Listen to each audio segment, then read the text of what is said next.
cold gang.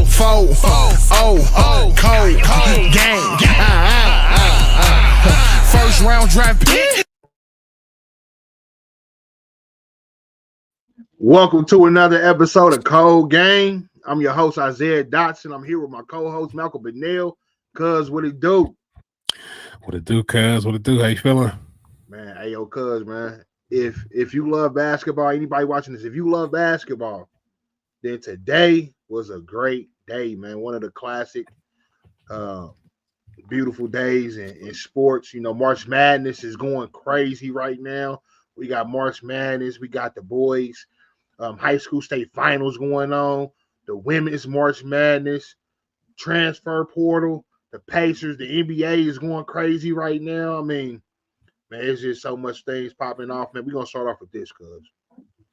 We're going to go straight to March Madness. Walter Clayton Jr., the Florida Gators. They ain't been to a Final Four since 2014. They're going back again, cuz. They was down 9 with under 3 minutes to play.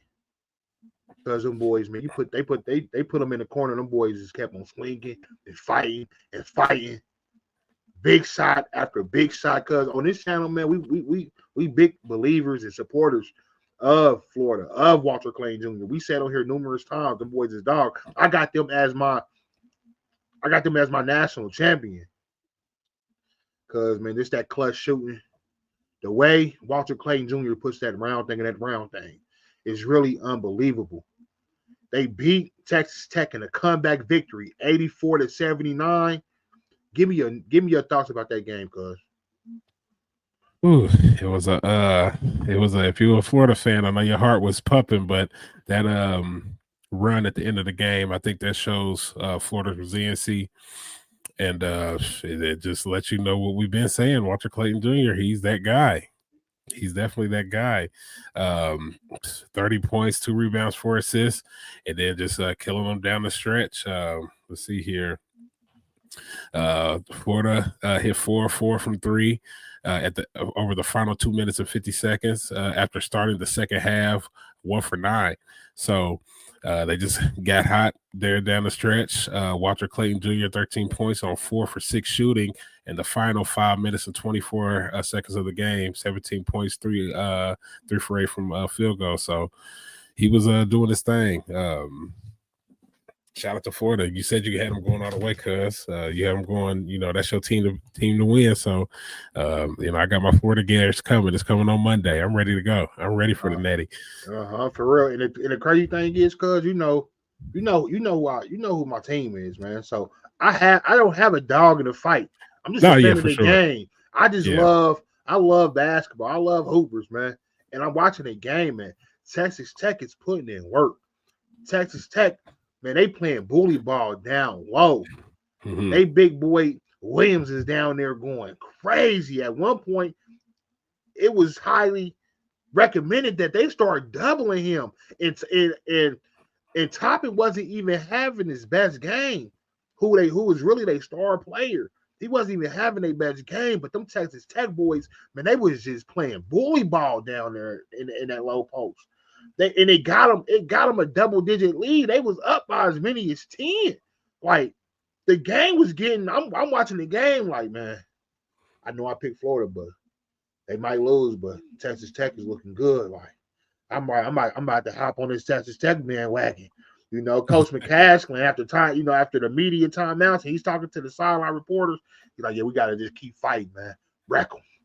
Wow, that's the motto. Wreck them. I like that. Yeah, I'm putting it together. Texas Tech, Red Raiders, wreck them. I'm like, oh, that's dope. I'm like, man, this team is they really bout that. But here come them Gators just start clapping. I seen Walter Clayton Jr. When I seen him go from the lane, dribble out the lane, and turn around at the 3-point line and let it go, and he cashed, and then he came back down the next possession. The shot clock was down to 1. He sidestepped, let it go, cash. I'm like, hold on. We start doing comparisons. Good. He out there putting that round thing in that round thing like Steph. That's what it's looking like to me, because I gotta just call it how I see it. That's what it's looking like to me, because he's putting in there at a high degree. I'm like, this is crazy. You don't see a shooting display like this every day, and he was putting on a shooting display. So, and you can't forget about the big boys. Do not forget about they big boys. They got these two white dudes down there, straight out of Australia.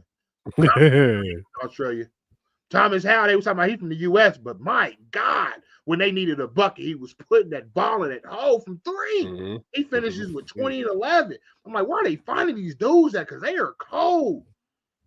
Because they tough and they come to play.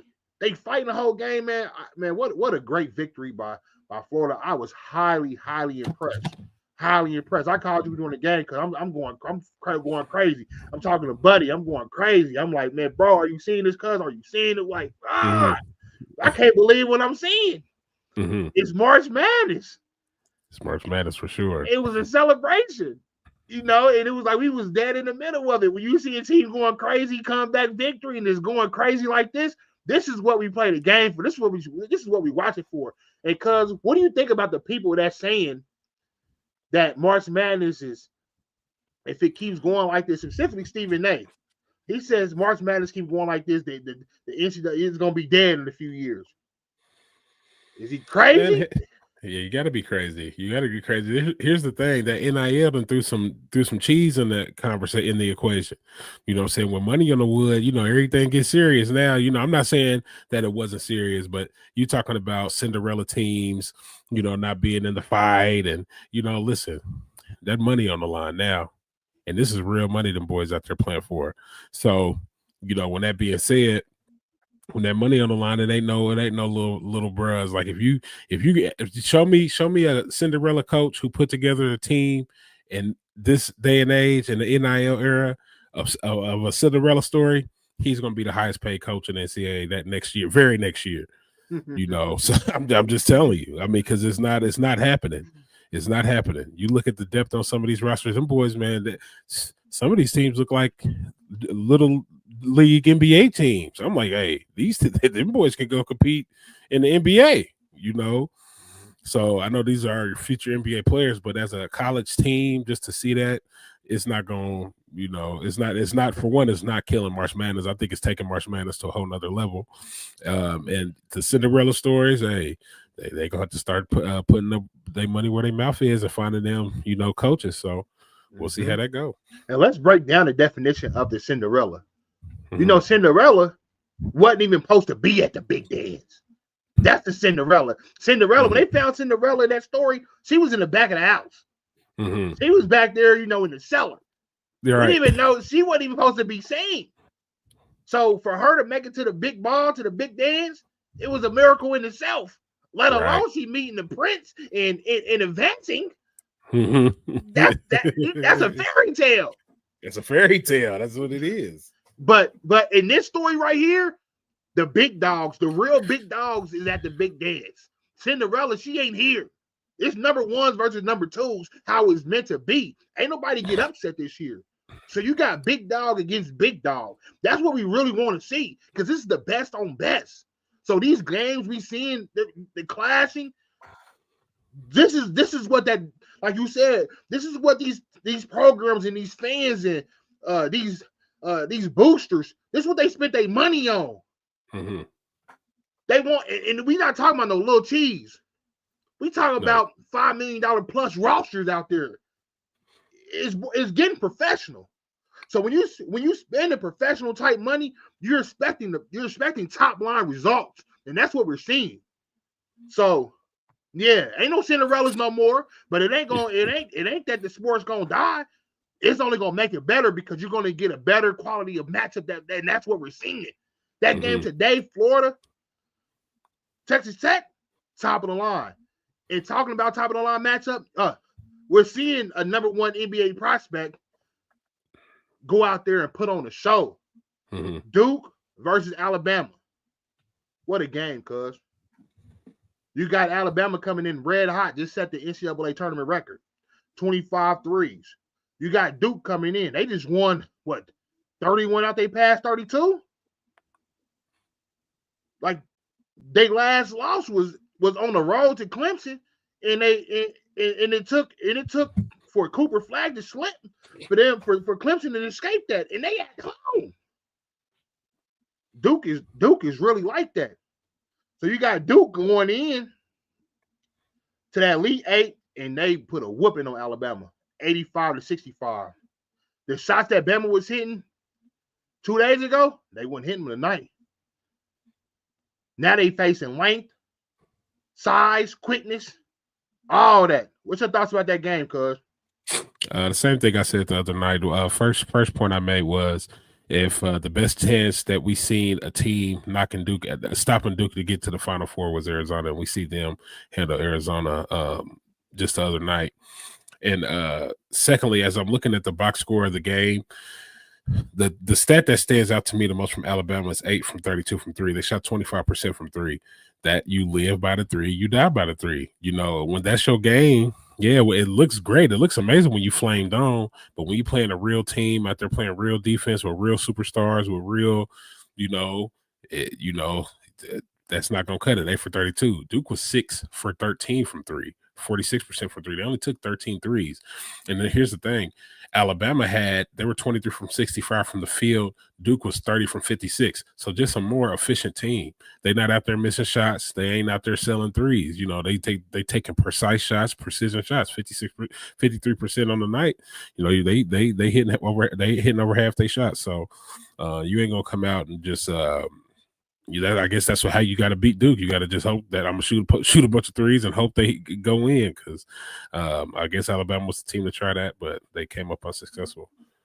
Right, and like you said, because the beat Duke, you're gonna have to hope them shots go in, but also you got to play with a lot of effort, because them Duke boys is coming with the effort. It's not that they just talented, because they're probably the most talented team every time they touch the court, but they're also playing with effort.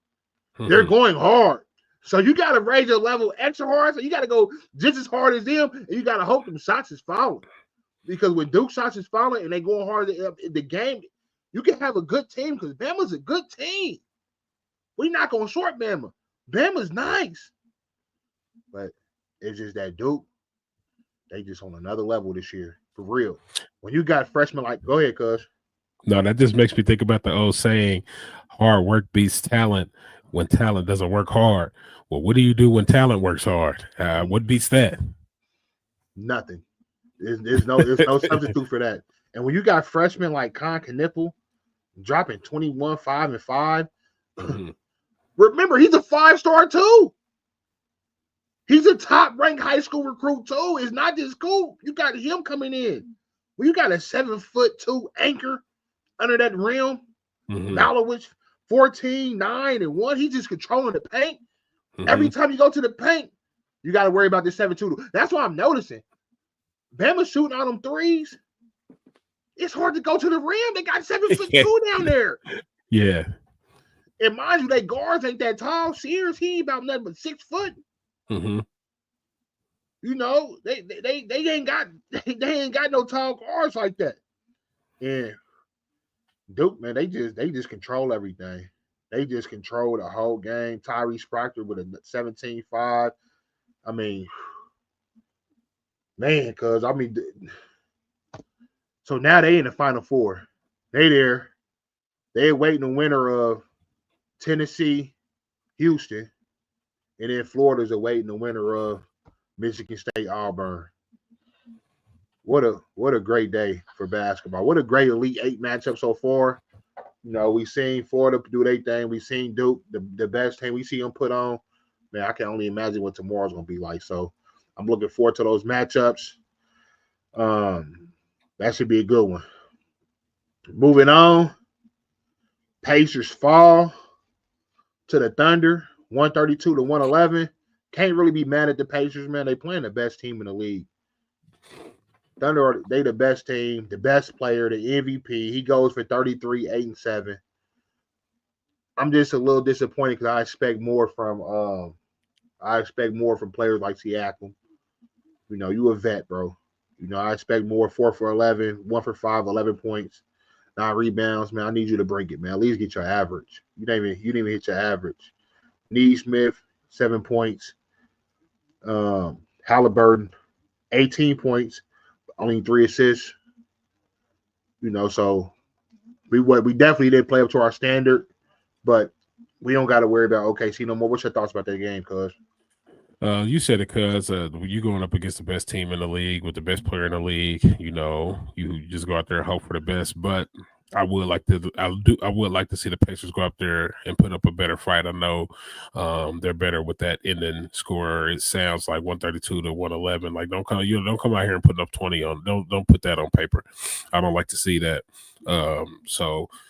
You know, it is what it is. I think the Pacers are a championship contending team, so I want them to be out there playing as such. I want you to play that game like you're playing in the NBA Finals, and that 132 to 111, it's not gonna cut it. But I do see that, you know, it's you got to take the good with the bad. But the Pacers, we just get so deep into our bench. I start seeing guys that I'm like, dang, you know, Furphy's out there, Bradley's out there. Even sometimes seeing Ben Shepherd, I think we might see a little too much. You know, sometimes I want us to stick to our guns, man. Let's get our stars out there a little more and not get us right before the playoffs. You don't want to run them into the ground. I mean, the game really doesn't mean too much with that being a Western Conference team, but right now we're fighting to keep our record to good in those Eastern Conference standings. So speaking of the standings, we sitting at number 4 right now in the East. If the playoffs started today, we would be playing Detroit. I like that matchup. You know, going against Cade Cunningham, that team would be their first time in the playoffs. I'm not saying that it would be a cakewalk because Cade Cunningham, you're going against one of the best young talents in the league, but they don't have playoff experience. You know, we wouldn't have to see Giannis, who's already won a chip, and we know how Giannis coming. Mind you, like we said, we ain't ducking no smoke, but we want to stand on something. It'll be a good warm-up matchup. We can stand on Detroit and then advance, and we play the winner of Milwaukee, New York, whoever won it from there. But we sitting at a good position. 8 games left in the season. Let's just close out strong. Maintain our number 4 place in the East. We'll play our games at home. Let's maintain this position, and we'll be all right. So that's my takeaway, man. Just stay at number 4. 8 games left. Nobody get injured. Tyrese, man, keep warming up, but lay off the hamstring, lay off the hip, lay off the back. Whatever you got going on, we need no injury. Stay healthy. Stay healthy, bro. Please stay healthy because we're gonna need you. We go for this playoff run. Because like we said, we're going to the finals this year. Pacers are going to the finals. You heard it here first. Cold game. Moving on.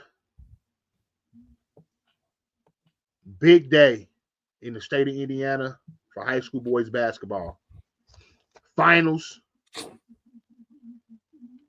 Started off today in the early games. Class A. We gonna let y'all know from Class 1A to Class 2A who the winners was. Class 1A started off with Orleans beating Clinton Prairie 64-55. And then your Class 2A state championship game. Matter of fact, before we move on, shout out to Orleans. Congratulations for winning that state. They hosted that trophy, and congratulations to y'all. In 2A, we had Manchester beating University 59-54 in a close game. Manchester's Caleb Klein, he was named the Arthur L. Trester Mental Attitude Award winner. And then in your Class 3A game, we had South Bend St. Joe's beating Christmas Addicts 56-52 in what was a close, tight game. Congratulations to St. Ben St. Joe's. I was rooting for Christmas Addicts. They from the city. I wanted to see them put on. Unfortunately, they did take the L, but They fought hard all season. Sectional champions, regional champions, semi-state champions. They fell short today. You had Desmond Briscoe finish with 16 for 12, 5 or 7 with 17 points. What's your thoughts about that game, cuz? Great game. Congratulations, South Bend St. Joe. Also, congratulations to Christmas Addicts, man, because I know it's not easy getting there. You know, it's definitely not easy winning a state championship, and that's spoken from one champion to another. So, you know, there were some good teams. You know, I don't like for us in Indianapolis. I know we get so focused on the dominant teams here in Indianapolis, we forget Indiana's a large state, and there's other talent, you know, sprinkled around the state of Indiana, not just focused, you know, solely in Indianapolis. Although Indianapolis has some great basketball and the surrounding smaller cities, you know, but you know, that was a great game, 56 to 52. South Bend St. Joe gets that victory. It looks like they had Elijah King 16 points, Nick Shrewsbury 16 points, and Chase Koninsky 10 points. So, and I think that's their guy out there, Chase. So shout out to them. A couple guys off of Christmas Addicts. We had Caden English 13 points, Desmond Briscoe 17 points, Trey Brownlow 5.7 assists.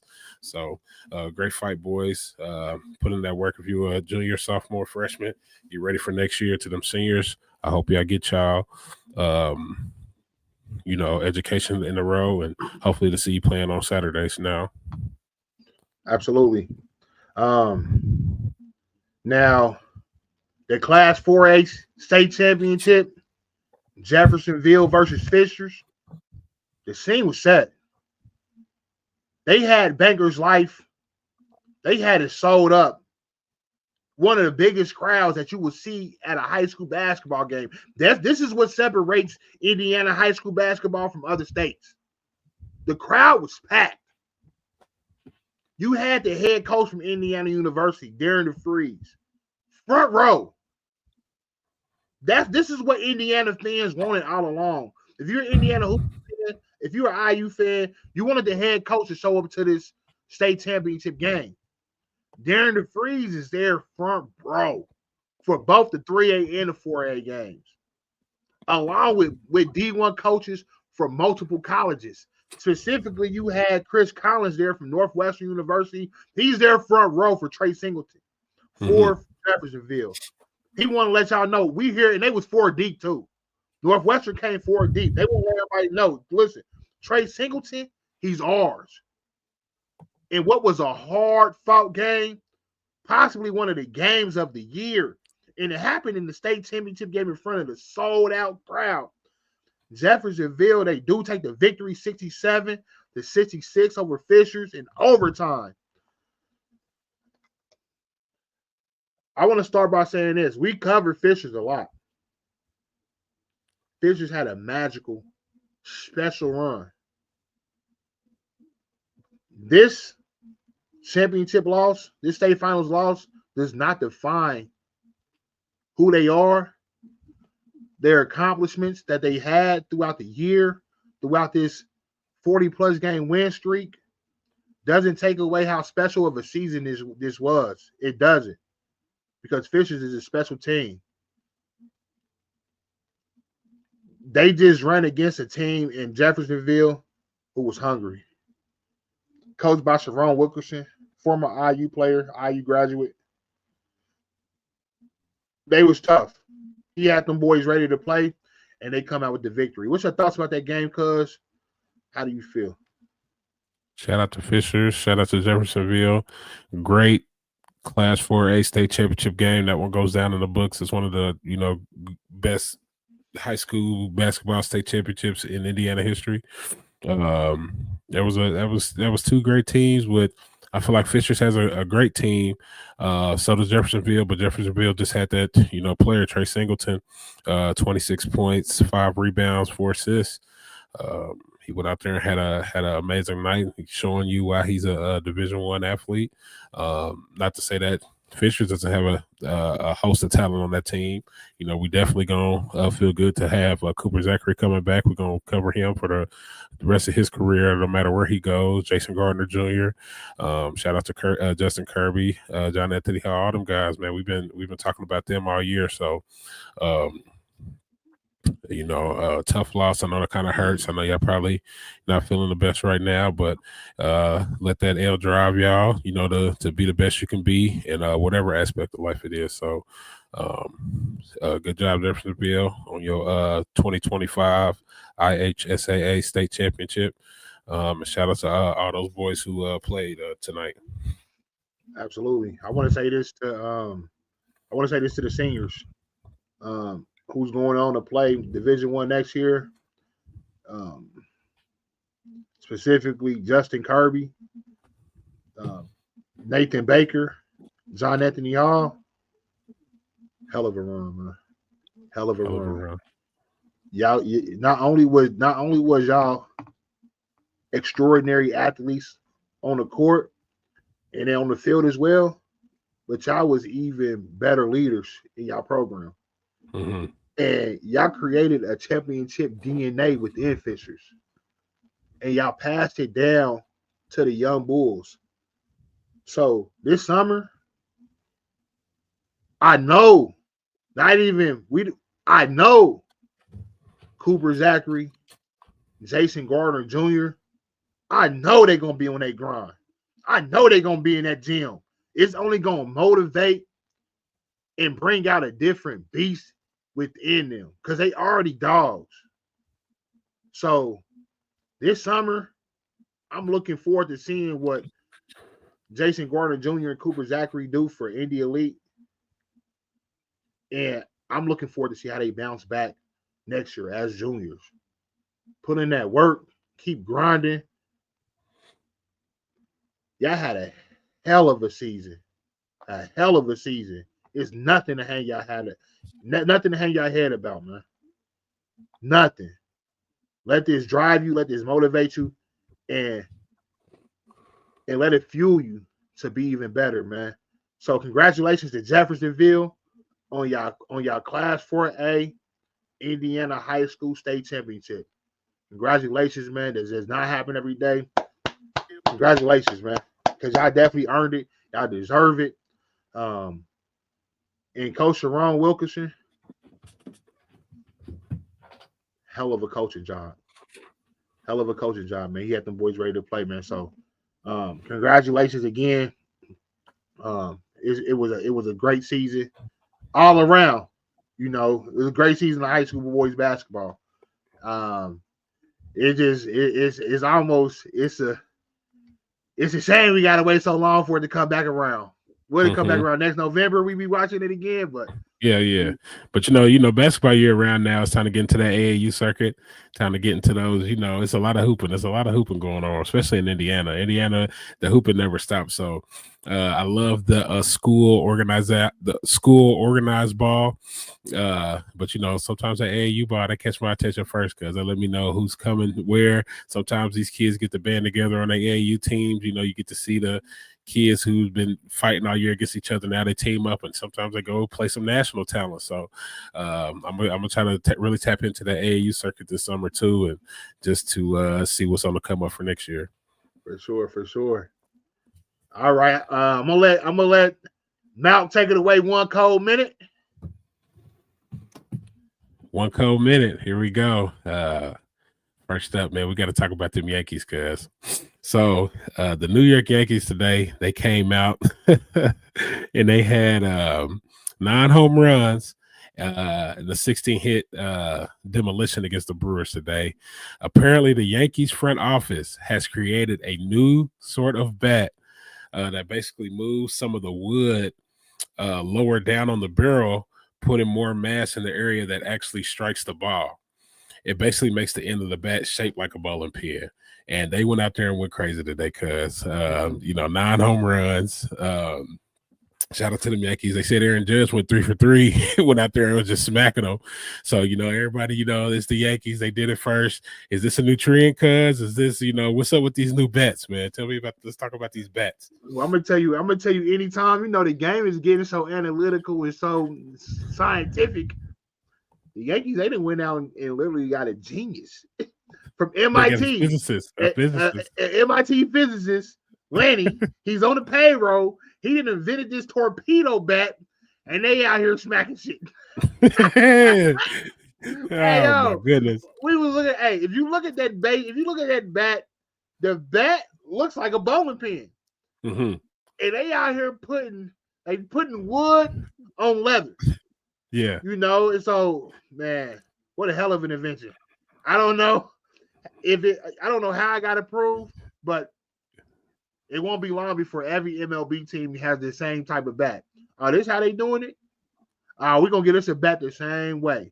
So that the Yankees might be on to something. But if it's clear, man, it's clear. This is every few years, something new come around. If that's a trend, that's a trend, man. So, man, great way to put that wood to use, man. I look forward to that. It may now I gotta turn on the baseball game.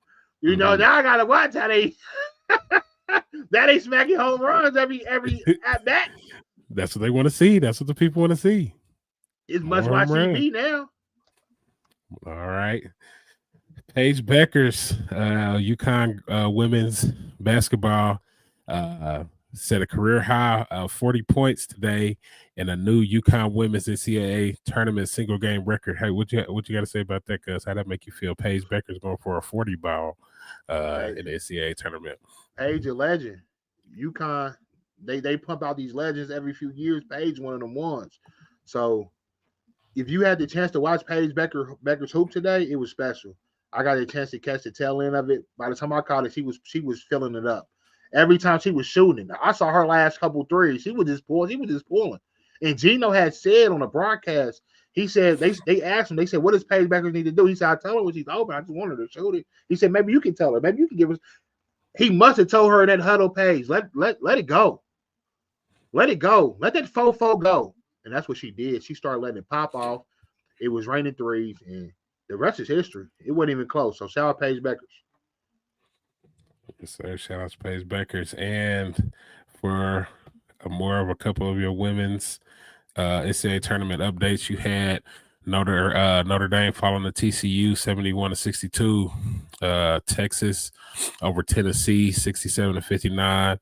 Of course, Paige Beckers and her UConn Huskies 82-59. They said she outscored UConn in that second half. And USC over Kansas State 67-61. In the men's side of things, tomorrow we have Auburn versus Michigan State, and we have Houston versus Tennessee to see who advances to the Final Four. The winner of that Auburn-Michigan State will go on to play Florida, and the winner of the Tennessee-Houston will go on to play Duke in the Final Four. And last but not least, cuz we're going to have to spend – this might have to be a cold minute and a half because we seen one of our own, Mr. EJ Speed. He signed a 1-year, $5 million deal with the rival Houston Texans. Excuse me. As you know, Houston Texans and Colts. Houston might not look at it as a rivalry, but I feel like any team that's hot right now in the AFC South is our rival because that's our division. As being a Colts fan, so how do you feel about EJ Speed signing that contract to Houston Texans, especially after popping up on Zaire's podcast every day and talking to shit about Houston? I'm gonna choose my words wisely, and I'm gonna talk to EJ Speed directly. And this is as a diehard Colts fan. EJ Speed, bro, you're a clown. That's a weak move. We watched you for multiple years on Zaire's podcast speak about losing to the Texans after every loss. We've seen you speak about these, about the loss. You're speaking as a coach. You're speaking to the Colts fan. This is who the platform caters to. And for you to turn around and sign with the Texans, with our sworn enemy, bro, that's weak. And you're a clown. Don't ever come back in the city. I hope you already packed and left. For real. Because if you were still in the city, we'd be throwing tomatoes at you. Boo, boo. Boo. Right on your way to the airport. Boo. Because we don't like that. We don't like that you with us one moment and you go switch sides the next. You playing both sides, man. We think you wasn't even playing your hardest when you was playing in Texas. Why? Because you was thinking about playing with them the whole time? Is that what it was? With that being said, cuz EJ Speed was 12th in the league in tackles, but he was also amongst the league leader in missed tackles too. So yeah, he 12th in tackles. Because you know why? That's another stat too. Cause you're leading the league in tackles because you having to catch a dude after he already ran. The running back is getting 6-7 yards every play. So now you got to catch him after they already ran for 6. So you do that all the way up the field. You catch a dude running all the way up the field. You tackle him after they peel out 5-6 yards every time. Yeah, you're going to lead the league in tackles. Right. Because they run the ball down your throat. Yeah, because you grab it on the back of his shirt and you clipping his shoes every play. Yeah, so man, and then not only do you sign with the enemy, bro, you got a weak deal. 1 year, $5 million. And you had how many tackles? Usually when you making tackles like that deal be crazy. Mm-hmm. You could have signed a 1 year, $5 million with anybody. That's what makes me the word. Like, you took the minimum. That's how much value you place in yourself. That's crazy because he won't even get no more words from me. We see you next year, bro. When they put that schedule out, I'm marking that calendar. I can't wait till we play you. Yeah. JT. Right at him. Go hit him in his fucking mouth. Yeah. Say Quentin Nelson right at him. Hey, Quentin Nelson, put him right on his motherfucking ass on display. Right. Matter of fact, we don't run a play. I want you to go off sides and hit him before the whistle. We'll take the foul. Right. All right. Yep. You got anything else for us, cuz? That's all? Yeah, that's my cold minute and a half for you, cuz. I had to spend a half minute on EJ. Yeah, good shit, cuz. One last thing I want to throw in there, cuz. One more thing I want to throw in there. Lakers. They beat the Grizzlies 134-127. The big three went crazy. Austin Reeves, 31-8-7. Doncic, 29-9-8. LeBron James, 25-8-6. Was that cold or what? That was cocaine. Cocaine. Four, cold game. First round draft pick.